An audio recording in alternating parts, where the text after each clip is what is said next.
প্রিয় দর্শক, সাজ্জাদ কাদিরের প্রীতি নিন, শুভেচ্ছা নিন। আজকে আমরা মুখোমুখি অনুষ্ঠানে উপস্থিত হয়েছি। আমাদের আজকে অতিথি হিসেবে যুক্ত হয়েছেন সম্মানিত দর্শক, আপনারা জানেন যে ইনকিলাব মঞ্চের আহ্বায়ক শরীফ ওসমান হাদী মারা গেছেন। তার লাশ দেশে এসেছে। এই গুলিবিদ্ধ হয়ে মৃত্যুর ঘটনায় রাজনীতিতে এক ধরনের উথাল পাথাল চলছে। আবার বিএনপির ভারপ্রাপ্ত চেয়ারম্যান দীর্ঘ 17 বছরেরও বেশি সময় পর, প্রায় 18 বছর পর দেশে ফিরবেন আগামী 25 তারিখ, এমন খবর এখন পর্যন্ত রয়েছে সবার কাছে। এটি নিয়ে রাজনীতিতে এক ধরনের চাপা উত্তেজনা কিন্তু আছে। আর সব মিলিয়ে নির্বাচনের তফসিল ঘোষণার পর থেকে নির্বাচনী কার্যক্রম একটু ঢিমে তালে চললেও, মানে এই যে হাদিকাণ্ড সহ অন্যান্য ঘটনার প্রেক্ষাপটে রাজনীতিতে নির্বাচনটা সেভাবে উচ্চারিত হচ্ছে না। কিন্তু তারপরও সবাই যে যার জায়গা থেকে এই সময়ের রাজনীতিকে ধারণ করবার এবং এ থেকে বেঁচে থাকবার, এগিয়ে যাবার পরিকল্পনা নিয়ে সবাই এগোচ্ছে, এরকম অনেকে বলছেন। তো এর মধ্য দিয়েই আমি দেখলাম যে আসলে বাংলাদেশ আওয়ামী লীগ নিয়ে একটি আলোচনা আবার উঠছে। সেটি কি? সেটি হচ্ছে যে আওয়ামী লীগকে বাদ দিয়ে কি বাংলাদেশের জাতীয় নির্বাচন হতে যাচ্ছে, এরকম তো বিষয়টা আমরা জানি যে এই আলোচনা কম বেশি সব জায়গায় ছিল, আছে। সন্দেহটা আছে, সংশয়টা আছে সবার মনে। কারণ অন্তর্বর্তী সরকার আমরা জানি যে আওয়ামী লীগের কার্যক্রম নিষিদ্ধ করেছে এবং নির্বাচন কমিশন তারই ধারাবাহিকতায় এই দলটির নিবন্ধন স্থগিত করেছে। এই অবস্থায় যে নির্বাচনে অংশ নেবে আওয়ামী লীগ, এটি আসলে কেউ মনে করছেন না। কিন্তু দলটির সভাপতি শেখ হাসিনা বলছেন এই নির্বাচনে আমরা আছি, আমরা মানে আওয়ামী লীগ আছে এই নির্বাচনে। কথাগুলো তিনি সরাসরি উচ্চারণ করেননি, তবে তার সাম্প্রতিক যে কথাবার্তা, তিনি যে বিভিন্ন সময়ে অনলাইনে তার দলের নেতাকর্মীদের সঙ্গে কথা বলেন, তার সারমর্ম যদি আমরা করি, এই বার্তাটি কিন্তু আসে যে আগামী নির্বাচনে বাংলাদেশ আওয়ামী লীগ থাকবে, এরকম একটি বার্তা। কিন্তু এটা তো সত্য যে এটা স্পষ্ট যে সরকার, অন্তর্বর্তী সরকার কিছুতেই চাইছে না যে আওয়ামী লীগ নির্বাচনে আসুক, আওয়ামী লীগকে বাদ দিয়ে আসলে নির্বাচনটি করতে চায়।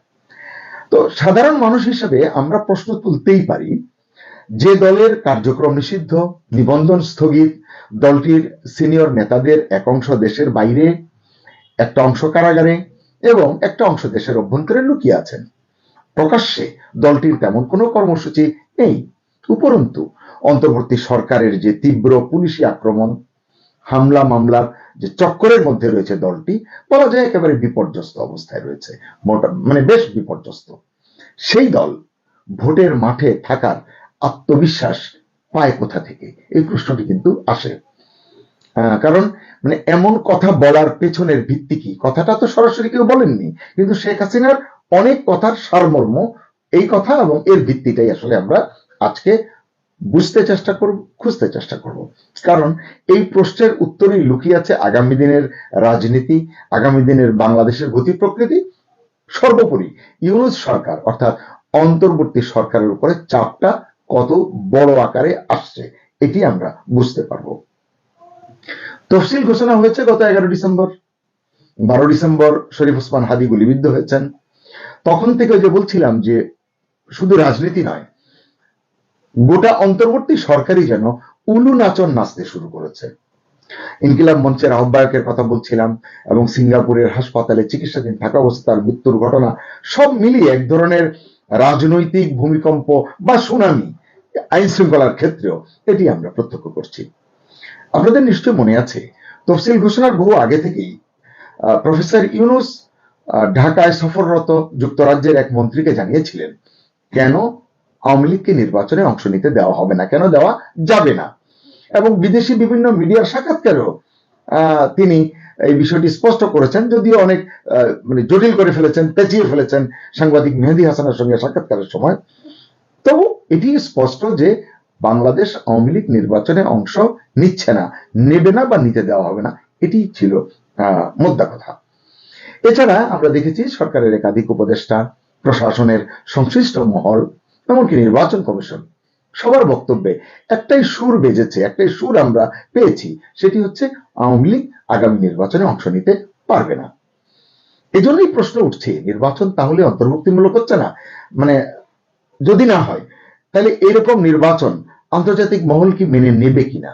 আমরা অনেক পর্যবেক্ষক আসবার কথা শুনছি দলে দলে, কিন্তু সেই সব পর্যবেক্ষকরা অন্তর্ভুক্তিমূলক নির্বাচন না হলে এই নির্বাচনকে কিভাবে নাম্বারিং করবেন, কিভাবে র্যাঙ্কিংটা তারা ঠিক করবেন, সেটি একটি প্রশ্ন। এছাড়া দেশের মধ্যেও একটা বিরাট অংশ চাইছেন আগামী ভোটটা যেন অন্তর্ভুক্তিমূলক হয়, অংশগ্রহণমূলক হয়, সুষ্ঠু হয়, অবাধ হয়, নিরপেক্ষ হয়, যেন তারা তাদের ভোটাধিকারটি যথাযথভাবে প্রয়োগ করতে পারেন।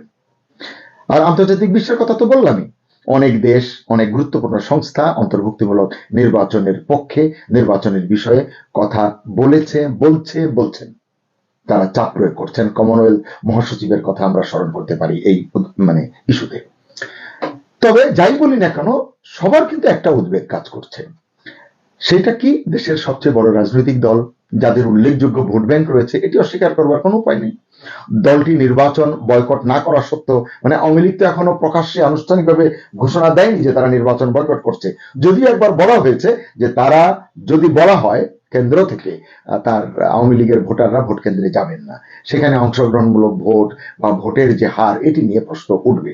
যাই হোক, সজীব ওয়াজেদ জয়, সাবেক প্রধানমন্ত্রীর পুত্র, তিনি আবার বলেছেন যে নির্বাচন প্রতিহত করবেন। আসলে শেষ পর্যন্ত সিদ্ধান্তটি কি? আজকে যে ইস্যুটি নিয়ে আলোচনা করছি, সেখানে বয়কটের কথাও নেই এবং প্রতিহত করবার কথাও নেই, বরং বলা আছে বা বলবার চেষ্টা যেটি দেখা গেছে সেটি হচ্ছে যে তারা নির্বাচনে অংশগ্রহণ করতে চায়। অর্থাৎ এই কারণেই আওয়ামী লীগ চায় যে নির্বাচনটি সত্যিই অন্তর্ভুক্তিমূলক হোক, অংশগ্রহণমূলক হোক, যাতে আওয়ামী লীগও অংশ নিতে পারে। আর এই যে অন্তর্ভুক্তিমূলক নির্বাচনের কথা আমরা বলি, আন্তর্জাতিক মানদণ্ড যদি আমরা দেখি, তাহলে নির্বাচনের গ্রহণযোগ্যতা তো হয় আসলে মূলত প্রতিদ্বন্দ্বিতা থেকে। কিন্তু সেই প্রতিদ্বন্দ্বিতাই যদি না থাকে একটি নির্বাচনে, তাহলে সেই ভোট যদি অনুষ্ঠিতও হয়, হতে পারে, কিন্তু সেই ভোটের মাধ্যমে যে প্রতিনিধিত্ব নির্বাচিত হবে, সেইখানে কিন্তু বিষয়টি প্রশ্নবিদ্ধ হতে বাধ্য।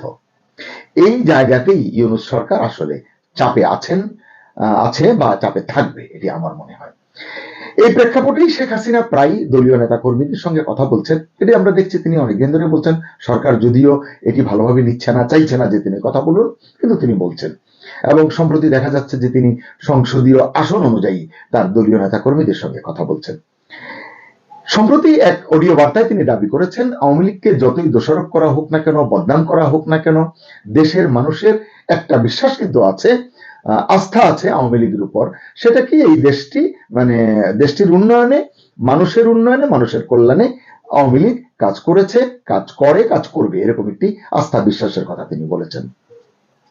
তিনি দাবি করেছেন, আওয়ামী লীগ যদি নির্বাচনে অংশ না নেয়, তাহলে বিপুল সংখ্যক ভোটার তাদের ভোটাধিকার প্রয়োগ করার যে সুবিধা, সেটি থেকে তারা বঞ্চিত হবেন বা থাকবেন। জানা গেছে আওয়ামী লীগ কমিশন ঘোষিত, নির্বাচন কমিশন ঘোষিত তফসিল প্রত্যাখ্যান করেছে, এটা আমরা জেনেছি, কিন্তু নির্বাচন বয়কট করছে না এখন পর্যন্ত। কিন্তু কার্যক্রম নিষিদ্ধ একটি দল, যাদের নিবন্ধন স্থগিত, তারা কিভাবে নির্বাচনে অংশ নেবে? এই প্রশ্ন তো উঠতেই পারে। তাহলে আরেকটি প্রশ্ন সঙ্গে সঙ্গে উঠতে পারে যে তাহলে কি আওয়ামী লীগ পরোক্ষ কোনো পরিকল্পনা নিয়ে এগোচ্ছে? সম্প্রতি শেখ হাসিনা দলের নেতা কর্মীদের উদ্দেশ্যে বলেছেন তার অডিও বার্তায়, আপনারা ঘরে ঘরে গিয়ে প্রচার করুন আওয়ামী লীগ নারীর ক্ষমতায়ন এবং তরুণ সমাজের শিক্ষা ও কর্মসংস্থানের জন্য কি কি কাজ করেছে। গত 15.5 বছরে দেশের আর্থসামাজিক উন্নয়নে বা আর্থসামাজিক ব্যবস্থায় কি কি আমূল পরিবর্তন ঘটিয়েছে। সার্বিক উন্নয়ন অগ্রগতির পরিসংখ্যানগুলো আবারও তিনি স্মরণ করিয়ে দিচ্ছেন দেশের মানুষকে। সাথে এটাও বলছেন, আবার দেশ সেবার সুযোগ পেলে তিনি কি কি করবেন।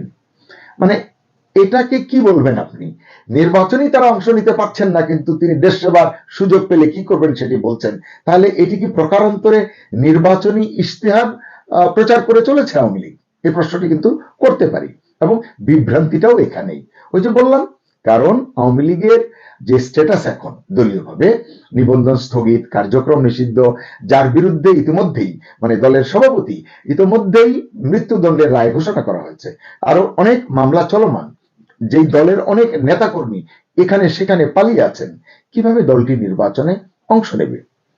কিন্তু শেখ হাসিনার পুরো বক্তব্য শুনলে মনে হবে ইউনূস সরকার আওয়ামী লীগকে নির্বাচনে অংশ নিতে না দিলেও, নির্বাচন কমিশন তাদেরকে অংশগ্রহণ করবার সুযোগ না দিলেও, শেখ হাসিনা যেন জানেন কি জানেন? যে তার দল সুযোগ পাবে নির্বাচনে।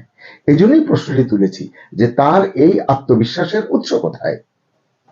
তাকে এবং তার দলকে ঘিরে যেসব আইনি সিদ্ধান্ত এখন চোখের সামনে, তার সঙ্গে অন্তর্বর্তী সরকারের পরিকল্পনা এবং দেশে বিদ্যমান রাজনৈতিক বাস্তবতা এই আত্মবিশ্বাসকে সমর্থন করে কি? তাছাড়া তিনিই তো বলেছেন, শেখ হাসিনাই তো বলেছেন ইউনূস সরকারের অধীনে নির্বাচনে যাবে না আওয়ামী লীগ। তো এখন তো আমরা এটাও দেখছি না যে তত্ত্বাবধায়ক আসছে বা আসবে বা অন্য কোনো ফরম্যাটে কোনো সরকার সামনে আসবে যেখানে ইউনূস সাহেব থাকবেন না। তাহলে এই জায়গাতে রাজনীতির পর্যবেক্ষক সিদ্ধার্থ সরকার বলছেন নির্বাচন নিয়ে আন্তর্জাতিক চাপ যদি আরো অধিক মাত্রায় আসে, মানে এখন পর্যন্ত যা এসছে এটি যদি আরো প্রেশারটা অন্তর্বর্তী সরকারের উপর তারা দেয়, শেষ মুহূর্তে আদালতের সিদ্ধান্তে যদি কোনো পরিবর্তন আসে কিংবা প্রশাসনিক পুনর্বিবেচনা যদি এক্ষেত্রে কাজ করে, মানে অনেকগুলো যদি কিন্তু এখানে আছে, তাহলে আওয়ামী লীগ সরাসরি, আবার বলা হচ্ছে বা পরোক্ষভাবে ভোটের মাঠে থাকার সুযোগ পেতে পারে। এই পরোক্ষটা আমি আসলে বুঝিনি, সেভাবে আওয়ামী লীগ আসবে কিনা সেটিও আমার মনে হয় না। এখন এই বিশ্বাস থেকেই কি তিনি নির্বাচন বয়কট করছেন না, বরং সমর্থকদের সক্রিয় থাকতে বলছেন, কি কি করেছেন, কি করবেন এই বিষয়গুলো প্রচার করছেন। এখানে আরেকটি সবচেয়ে কৌতূহলের বিষয়, মানে কৌতূহলোদ্দীপক বলতে পারেন, বিষয়টি হলো মৃত্যুদণ্ডের রায় পাওয়ার পরও শেখ হাসিনা যতটা ম্রিয়মাণ হয়ে যাওয়ার কথা অনেকে ভেবেছেন বা মনে করেছেন, তার কণ্ঠে কিন্তু তেমন কোনো ভাঙন নেই, তার কণ্ঠে কিন্তু তেমন কোনো ধরনের হতাশা লক্ষ্য করা যায় না। কারণ তিনি হয়তো জানেন রাজনীতিতে আজ যাকে নিষিদ্ধ বলা হচ্ছে কাল তাকেই প্রয়োজন হতে পারে। এজন্যই হয়তো বলা হয় রাজনীতিতে শেষ কথা বলে কিছু নেই। তাই প্রশ্নটা এখন আর শুধু আওয়ামী লীগকে নিয়ে নয়, প্রশ্নটা হলো আওয়ামী লীগকে বাদ দিয়ে নির্বাচন হলে সেটা কি জনগণের ভোট হবে না প্রশাসনিক ভোট হবে? শেখ হাসিনার বক্তব্য ও আচরণ বলছে খেলা এখনো শেষ হয়নি। এই সংবাদই হয়তো ইউনূসকে সবচেয়ে বেশি চাপে ফেলছে। কিন্তু আমার কেন যেন মনে হচ্ছে শেখ হাসিনা হয়তো এমন কিছু জানেন বা এমন কোনো পরিকল্পনা আঁটছেন যা আমরা এখনো জানি না। আসসালামু আলাইকুম রহমতুল্লাহি ওবরকাতুহু। সম্মানিত দর্শক, নির্বাচন কমিশন কর্তৃক ঘোষিত নির্বাচনের যে তফসিল, এটি চলতে থাকবে। হয়তো তফসিল একবার দুবার পরিবর্তিত হতে পারে, কিন্তু ফেব্রুয়ারি মাসে নির্বাচন হবে এটার সম্ভাব্যতা শতভাগ ধরে রাজনৈতিক দলগুলো কিন্তু সর্বোচ্চ চেষ্টা তদবির চালিয়ে যাচ্ছে নির্বাচনে জয়লাভ করার জন্য। তো এই সময়ের মধ্যে একজন প্রার্থী ওসমান হাদি, তরুণ প্রার্থী, তার উপর গুলিবর্ষণের ঘটনা ঘটেছে এবং এটা নিয়ে অনেকে সন্দেহ তৈরি করে হয়েছে বা অনেকের আশঙ্কা তৈরি হয়েছে যে নির্বাচন বানচাল হয়ে যেতে পারে বা তফসিল পিছিয়ে যেতে পারে। অথবা ধরুন এই সময়ের মধ্যে যদি বেগম জিয়ার সম্পর্কে কোনো সুসংবাদ না আসে, অর্থাৎ তিনি যে এবারকের হাসপাতালে আছেন, তিনি যদি অসুস্থ থাকেন এবং বেগম জিয়ার জ্যেষ্ঠ সন্তান জনাব তারেক রহমান সাহেব তিনি যে 25 তারিখে বাংলাদেশে আসছেন, আসার পর যদি 26 তারিখে যদি বেগম জিয়ার স্বাস্থ্য সংক্রান্ত কোনো বিষয় নেতিবাচক বা ইতিবাচক কোনো কথা আমরা শুনতে পারি, সেক্ষেত্রে নির্বাচনের তফসিল পরিবর্তিত হতে পারে। কিন্তু এখন পর্যন্ত বাংলাদেশের প্রায় সব মানুষই বলতে গেলে শতভাগ নিশ্চিত ফেব্রুয়ারি মাসে একটা নির্বাচন হতে যাচ্ছে। এখন নির্বাচন কতটা শান্তিপূর্ণ হবে, কতটা গ্রহণযোগ্য হবে, নির্বাচনের ফলাফল কার পক্ষে যাবে বা শেষ পর্যন্ত নির্বাচনটি আদৌ হবে কিনা, এই প্রশ্নগুলো এখন সবাই বন্ধ রাখতে চাচ্ছে। এর কারণ হলো আমরা যে যার অবস্থানে একটা দুর্বিষহ সময় পার করছি। আমরা সবাই বুঝতে পেরেছি যে দেশ চালানো আসলে এনজিও যারা ব্যক্তিত্ব বা নায়ক নায়িকা, গায়ক গায়িকা কিংবা অরাজনৈতিক যারা ব্যক্তিত্ব রয়েছেন তাদের পক্ষে সম্ভব নয়। এটি হয়তো 3 মাসের জন্য সম্ভব। একটা কথা বলা হয়ে থাকে যেমন সিরাজউদ্দৌলা। তো রঙ্গমঞ্চে সিরাজউদ্দৌলা সাজার জন্য আনোয়ার হোসেন কোয়াইট ওকে বা প্রবীণ মিত্র অভিনয় করেছেন বাংলা বিহার উড়িষ্যার নবাব, এটা ঠিক আছে ঘণ্টা 3 জন্য। কিন্তু পলাশীর ময়দানে যদি যুদ্ধ করতে হয় বা মুর্শিদাবাদের সিংহাসনে যদি বসতে হয়, তাহলে একজন সত্যিকার অর্থে সিরাজউদ্দৌলাকে লাগবে। ওখানে অভিনয়ের কোনো নায়ক দিয়ে আনোয়ার হোসেনকে দিয়ে হবে না। মানে আনোয়ার হোসেন বা প্রবীর মিত্র তারা যদি প্র্যাকটিক্যাল লাইফে পলাশীর ময়দানে তাদেরকে বসিয়ে দেওয়া হতো, এক একজনের কাপড় চোপড় নষ্ট হয়ে যেত রীতিমতো। এটা হলো রিয়ালিটি।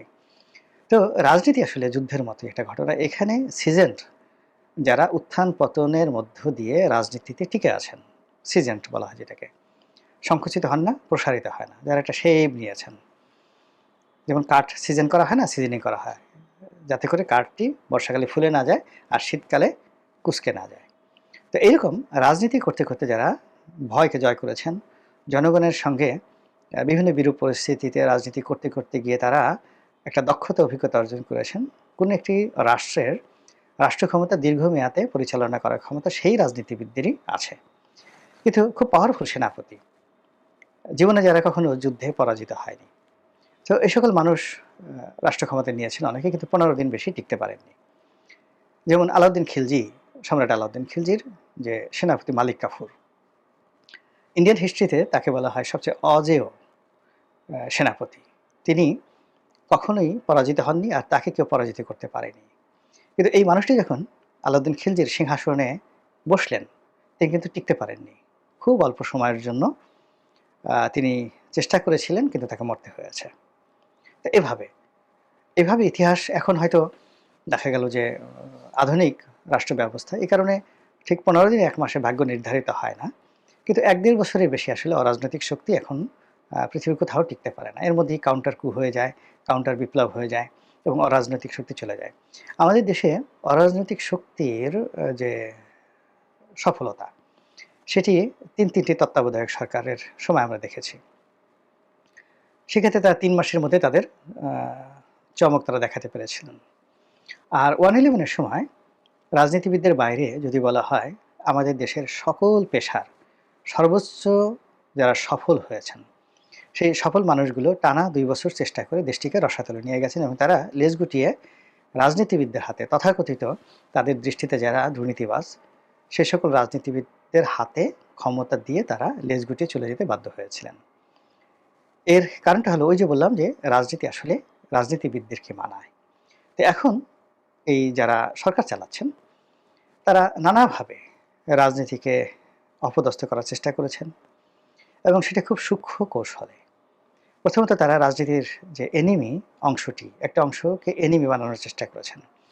অর্থাৎ বিভেদ বিসংবাদ, divide and policy, divide and rule, এই পলিসিতে তারা এই গত ১৪ মাসে যে কাজগুলো করেছেন সেটি হলো বাংলাদেশের যারা আওয়ামী লীগের পক্ষে আছেন, আওয়ামী লীগের সহযোগী ছিলেন এবং যারা আওয়ামী লীগ করেন তাদেরকে একটি পক্ষে ফেলে তাদেরকে গণশত্রু হিসাবে চিহ্নিত করার চেষ্টা করা হয়েছে। দ্বিতীয়ত, বাকি যারা আছেন তাদের সবাইকে বন্ধু বানানোর চেষ্টা করা হয়েছে। কিছুদিন পরে যখন দেখা গেল যে আওয়ামী লীগ আসলে নির্বাসনে চলে গেছে, তারা মনে করেছে ক্ষমতাধর যারা লোকজন, অনেকে জেলে গেছেন, অনেকে দেশ ছেড়ে পালিয়েছেন, অনেকে মাথা গুজিয়ে আছেন, অনেকে মাথা নিচু করে আছেন, অনেকে ইঁদুরের গর্তে ঢুকেছেন। কাজে আওয়ামী লীগ নিয়ে এখন তাদের কোনো শঙ্কা নেই। তখন তারা যে কাজটি করল, যে বাকি আওয়ামী লীগের বিরুদ্ধে যে সকল রাজনৈতিক শক্তি রয়েছে তাদের মধ্যে ডিভাইড অ্যান্ড পলিসি, তাদের একে অপরের সঙ্গে সেই দেখা গেল যে ঝামেলা বাঁধিয়ে দেওয়া, বিভেদ বিসংবাদ তৈরি হওয়া বা তৈরি করা, এই জিনিসগুলো এখন বলতে গেলে ওপেন সিক্রেট হয়ে গেছে। তো এত কিছু করার পরেও দেখা যাচ্ছে যে সরকার স্বস্তি পাচ্ছে না। সরকার স্বস্তি পাচ্ছে না, এর কারণ হলো যে প্রায় সকল রাজনৈতিক দল আওয়ামী লীগের ভোটারদের জন্য রীতিমতো নির্বাচনের মাঠে মরিয়া হয়ে পড়েছে। বিএনপি, এনসিপি, জামাত, যারাই নির্বাচনের মাঠে যে যেখানে ভালো অবস্থানে আছে, তারা তাদের প্রতিপক্ষকে দমন করার জন্য আওয়ামী লীগ তোষণ নীতি শুরু করেছে। তারা বাড়ি, বাড়ি গিয়ে আওয়ামী লীগ নেতাদের বিরুদ্ধে যে সকল মামলা হয়েছে সেগুলো তুলে নেওয়ার আশ্বাস দিচ্ছেন। আওয়ামী ভোটারদেরকে ভোট কেন্দ্রে যাওয়ার জন্য অনুনয় বিনয় করছেন। ভবিষ্যতে তাদেরকে পদ-পদবি দেয়া হবে, নিরাপত্তা দেয়া হবে, এই ধরনের নানা রকম আশ্বাস দেয়া হচ্ছে। এর ফলে কি হলো যে ঘুরে ফিরে সকল দলের মুখেই বারবার আওয়ামী লীগের নামটি চলে আসছে। এগুলো একটা। দ্বিতীয় যে ভয়, শেখ হাসিনা যেকোনো সময় ফিরে আসতে পারেন, টুস করে ঢুকতে পারেন, নির্বাচন বানচাল করতে পারেন। শেখ হাসিনার হাতে অনেক টাকা, অনেক ক্ষমতা। তিনি বাংলাদেশে যেকোনো অনার সৃষ্টি তৈরি করে যেকোনো পরিস্থিতিতে সরকারকে বেকায়দায় ফেলে দিতে পারেন।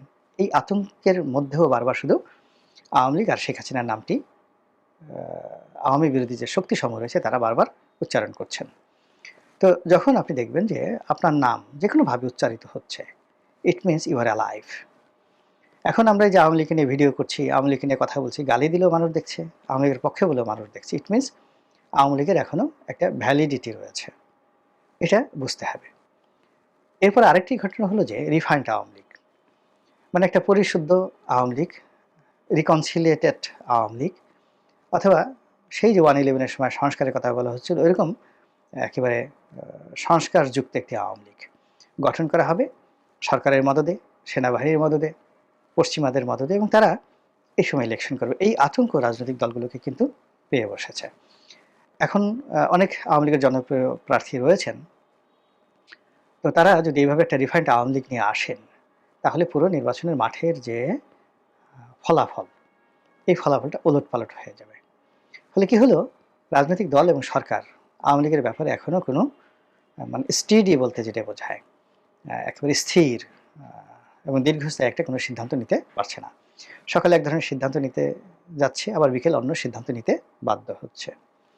এর বাইরে সবচেয়ে ভয়ঙ্কর যে জিনিসগুলো হচ্ছে, সেটা হলো সরকারের পক্ষ থেকে যেটি বলা হচ্ছে, যে সকল আওয়ামী লীগ নেতা রয়েছেন যারা জনপ্রিয়, যাদের মধ্যে মামলা নেই, যাদের বিরুদ্ধে মামলা নেই, মোকদ্দমা নেই, অভাব নেই, অভিযোগ নেই, এ সকল ক্লিন ইমেজের লোক যদি নির্বাচন করতে চায় তাহলে সরকারের আপত্তি নেই।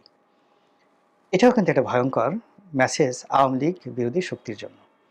এর কারণ হলো, এখন স্বতন্ত্র দাঁড়ান আর রিফাইন্ড দাঁড়ান, যদি শেখ হাসিনার পক্ষ থেকে বাধা দেওয়া না হয়, আওয়ামী লীগের যে এই মুহূর্তে যে কমিটি, বৈধ কমিটি আছে, সেই কমিটির পক্ষ থেকে যদি বিষোদ্গার করা না হয়, তাহলে রিফাইন্ড হোক কিংবা ধরুন স্বতন্ত্র হোক, নির্বাচনের ফলাফলটা ঠিক পাকিস্তানি ইমরান খানের পার্টি যেভাবে ভালো করেছে ওভাবেই হয়তো একটা পরিবেশ পরিস্থিতি বাংলাদেশে তৈরি হয়ে যাবে। অর্থাৎ বহু সংখ্যক প্রার্থী, এমনকি তারা যদি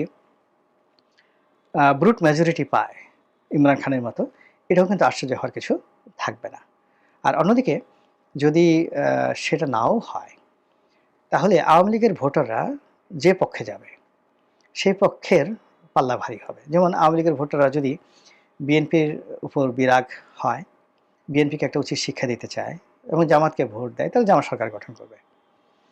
আবার অন্যদিকে যদি আওয়ামী লীগের প্রার্থীরা না থাকে, ভোটাররা যদি ভোট কেন্দ্রে না যায়, তাহলে ভোট জমে উঠবে না। এবং সেক্ষেত্রে যদি ভোটার উপস্থিতি নেহায়েত কম হয়, তাহলে আন্তর্জাতিক অঙ্গনে এই ভোটের যে গ্রহণযোগ্যতা, সেই গ্রহণযোগ্যতা অতীতের মতোই হবে, অর্থাৎ 2014, 2018 এবং 2024-এর মতো হবে। ফলে আপনি দেখুন যে যেগুলো অল্টারনেটিভ আপনি বাদ দেন, মানে ধরেন না কেন, আওয়ামী লীগকে বাদ দিয়ে কোনো নির্বাচন কল্পনাই করা যাচ্ছে না। অর্থাৎ একেবারে তৃণমূল পর্যায়ে যদি ধরেন যে কিচ্ছু নাই, শুধুমাত্র আওয়ামী লীগের ভোটার, সেই আওয়ামী লীগের ভোটার যারা, তারা ভোট কেন্দ্রে গেলেও আপনার জন্য বিপদ, আর যদি না যায় তাও আপনার জন্য বিপদ। দ্বিতীয় অপশনে গিয়ে যদি আপনি আসেন যে আওয়ামী লীগ যদি একটা রিফাইন্ড আওয়ামী লীগ গঠন করা হয়, সংস্কারবাদী একটা আওয়ামী লীগ গঠন করা হয় এবং তারা ফরমালি সারা বাংলাদেশে প্রার্থী দেয়, রীতিমতো কেয়ামত হয়ে যাবে রাজনীতিতে। থার্ডলি হলো, যদি রিকনসিলিয়েশনের আন্ডারে আওয়ামী লীগের যে সকল ইমেজ সম্পন্ন প্রার্থী রয়েছেন, তারা যদি স্বতন্ত্র ইলেকশন করে এবং সরকার সেখানে গ্রিন সিগন্যাল দেয়, আইনশৃঙ্খলা রক্ষাকারী বাহিনীর নিরাপত্তা দেয় এবং রাজনৈতিক দলগুলো বৈদেশিক চাপের কারণে এটা মানতে বাধ্য হয়, তাহলেও কিন্তু রাজনীতির যে হিসাব পুরোটা এলোমেলো হয়ে যাবে। ফলে যারা মনে মনে কলা খাচ্ছেন, খান, কোনো অসুবিধা নেই, কিন্তু গাছ লাগিয়ে যারা কলা খান, অর্থাৎ রাজনীতির ময়দানে যারা পরিশ্রম করেন, চষে বেড়ান, তারা খুব ভালো করে বুঝেন যে বাংলাদেশের পরতে পরতে দুটো রাজনৈতিক দল, বিএনপি, আওয়ামী লীগ, তারা কতটা শক্তিশালী। আবার বিএনপি, আওয়ামী লীগের দল, এই দুটো দল যারা শীর্ষ নেতৃবৃন্দ রয়েছেন, তারা এই গত 15 মাসে তারা হাড়ে হাড়ে টের পেয়েছেন জামাত কি, কাহাকে বলে, কত প্রকার এবং তারা কি কি করতে পারে। তো সব মিলিয়ে আমাদের যে রাজনীতি, সেই রাজনীতি যে একটা জটিল আবহাওয়া বিরাজ করছে, সেই আবহাওয়া আমাদেরকে কোথায় নিয়ে যায়, আমাদের রাজনীতির ময়দানে কি ভোর উপহার দেয়, কিংবা কি ধরনের মেঘময় সন্ধ্যা আমাদেরকে এনে দেয়, সেটাই এখন দেখার